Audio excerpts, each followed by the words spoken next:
Inini yangu haisi confession, but I need advice. Haabve is cheating. Haabve pafoni kusvika kuma-12 kutoita 4 consecutive days achipinda mujira na-12 midnight achingova paWhatsApp.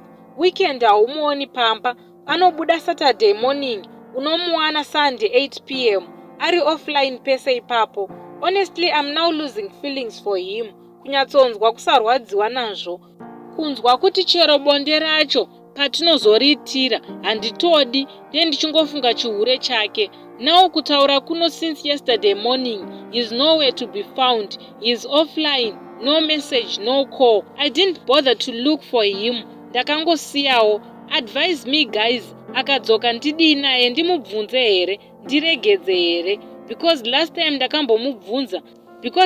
ndakambomubvunza ndikanzi ndinenge ndavirirwa kubasa what zvaanenge achingotaura zvekunyepa zvega zvega. Please give me advice so that when I walk out ndive nesimba nezvivindi.